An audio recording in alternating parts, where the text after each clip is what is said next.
Anthony Edwards is not wrong to profess his I don't want any more. I don't want any other children at this point, at this juncture of my life. But she's also not wrong for saying, hey, I already went through this and it was a experience and I'm not doing it again. Right. Now, ideally, you would like two people that are going to have unprotected that kind of have that conversation beforehand, but that's not how it goes a lot of times. So that's not how it goes like 99% of the time. So if you're not going to have that conversation, then yeah, the woman does hold the cards. So moving along to another NBA story, you have Anthony Edwards. I didn't really regard this as an NBA story. Yeah. More of a personal problem. So in this picture here, just to read, NBA star Anthony Edwards accused of blocking Aisha Howard and urging abortion after learning of her pregnancy. So this Aisha lady here, she released a string of text messages. This is just one picture of it here. And over here, she's saying basically that she regretted aborting her son 2 years ago, and she didn't want to take the life of another child. Edwards' response, I don't want a kid. That's essentially how these text messages are going here. Now, this has engineered a whole conversation about abortion and about, what should a woman do if a man is telling her up front that she doesn't want the child and vice versa, and who's wrong, who's right. And a lot of people are saying Anthony Edwards is wrong. I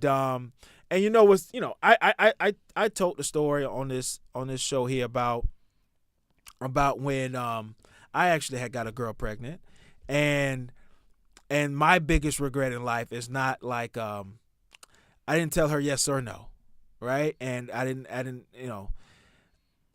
tell her yes or no, but I did drive her to the place. So I don't know.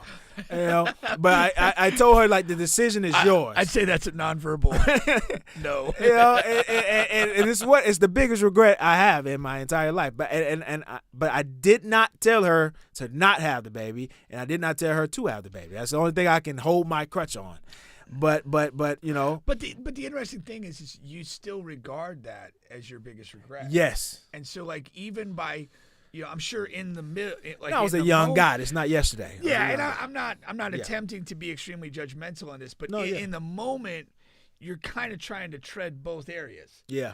And even trying to do that, you're left with the biggest regret of your life. Yes. And that's kind of educational or enlightening in this regard. I mean, in some ways, you're better off doing something you believe in, because you're probably not going to love the outcome either way. But I mean, I would. These are very, very difficult things, because it is you're potentially bringing a life into the world, or you're potentially making the decision to not let a life enter the world. Yeah. And on a personal level, I just think it would be very hard for me to make the decision not to have somebody come into the world. And this is rooted really in that I know myself, and I know the capacity that I have toward, what it means to be a parent and a father specifically. Mm-hmm. And I just know that I'll make a way, and that I'll do everything that I can to give a child opportunity, which is what I've done with my kids. I take great pride in that, and basically being a father, providing opportunity, and hopefully watching them flourish. And for the most part, I am. So although, I mean, from a standpoint of choice and so forth, I'm in favor of people having a choice to make, to abort a person if they feel that that's, in their best interest or whatever. Like, kind of the faith and confidence I have in myself to make a situation okay for a child, I'm going to choose to have the child. Yeah. And do that. So I don't think I would, at this juncture, decide what Anthony Edwards is, the decision he's making there. But the brutal part of this, though, is that, the women has to carry the baby and the father does this. But at the end of the day, like, two people become responsible for this new person. Yeah. And it's tough to say that one person should have 100% control over the other. Either way. I mean, it's just tough to digest. It's tough. It's tough to digest, but I think it's set up the right way in this regard. Like, okay, Anthony Edwards is not wrong to profess his I don't want any more. I don't want any other children at this point, at this juncture in my life.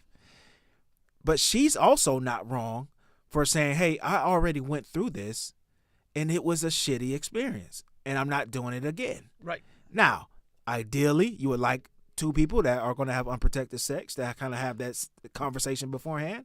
But that's not how it goes a lot of times. So that's not how it goes like 99% of the time. So if you're not going to have that conversation, then yeah, the woman does hold the cards, because the woman, of course we all know that they, have to carry the child for 9 months, but that abortion shit, that shit is the guy. We're not involved at all in any of that. That is a crazy scene, man. And they go through a different mental thing of losing that child than a man goes. So her saying that she doesn't want to do that, I think she has a right now. Luckily for her, Anthony Edwards is a rich man, and if that child is his, that child is not going to want for anything, whether he wants to or not. That child is not going to want for anything that child's entire adolescence. Now, when you get to that point, I don't know. If you're Anthony Edwards, maybe you grow to want to be there for your child. Because I just Googled it, because you had asked me prior. It says that the woman he's with, they have one child together, and then he has 2 additional children with 2 different women.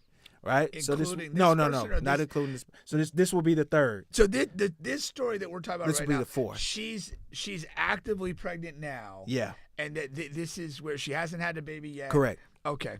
But he already has 3 kids with 3 different women. Yes. Okay. Yeah.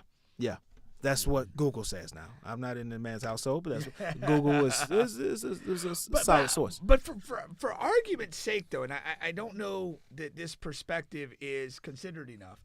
Like, let us just hypothetically say that, a man and a woman get pregnant. They're not necessarily together. Maybe they've got other domestic situations going on. But how do we feel, or how do you consider if it's the woman that wants to proceed with an abortion and the man wants to be a father? Yeah. And he doesn't, believe in the abortion piece. I don't think that, maybe it's because it doesn't happen as much, but I don't think that that's something that's really kind of discussed nearly as much as the scenario where Anthony Edwards is, where it's the guy saying, right, hey, let's look at abortion, and the woman saying, no, I want to keep the baby. Yeah. So I think that's, there's a lot of dynamics to it. And that's why, it's just fundamentally difficult when, one person or the other person has 100% power in something that both people are responsible for. Yeah. But again, it's a problem that we as people create that we don't have an answer to. Really. We go around fucking without condoms, and people get pregnant, and a lot of these people are not in conventional relationships or have any desire to be in that way with that particular person. And now you've got these situations where it's like, okay, who controls this? What decisions made? And what are the repercussions of that? Again, if Anthony Edwards were to go the route of, okay, I can't force you to have an abortion. You're going to have this kid, but I don't particularly want to be involved. I've got 3 other kids that I'm dealing with. There's a cost that child's going to pay. Yeah. Now, maybe the court orders a certain amount of child support to be paid, and he goes through his life and doesn't need for money, but he's going to probably need for a father at some point. That there's going to be a gap in his life based on the decision that Anthony Edwards has the power to make, in regards to himself, but that child. Yeah. Whatever, however he chooses to handle that. And that's also, like we said, that's a two-way street too, where if you have a woman who is not happy with how the man has handled himself or whatever and wants to keep that child away, even if the guy isn't interested and engaged in being a part of it. Chris is saying that she had the baby already. Oh, okay. So if she had the baby already, like, why is this just now, why is this now trending? Probably because she's mad at him. No, why is it coming out now? Yeah, that's what I'm saying. Like probably if the baby's already here, this decision's already been made. Yeah. If you are right now choosing to put these text messages Oh out, yeah, maybe yeah. whatever, it's because you're mad about something. Yeah, maybe he didn't give her something or something like that. That makes a difference. Yeah. That does make a difference now. Yeah. I don't know, but it did spark a large conversation that for sure. that we still tackled there, as far as like you said, if one person wants the child, the other one doesn't, then what happens? And it almost is that the woman does have that sole not responsibilities, but the power, like you said. She has the leverage in this situation because she's carrying the baby. Yeah. And again, you can't physically force her to have an abortion unless you're going to end up in jail. And if she chooses otherwise, and then even if it goes the other way where she wants an abortion, like you can't, if you're the guy in that situation, you can't 100% prevent that. Yeah. She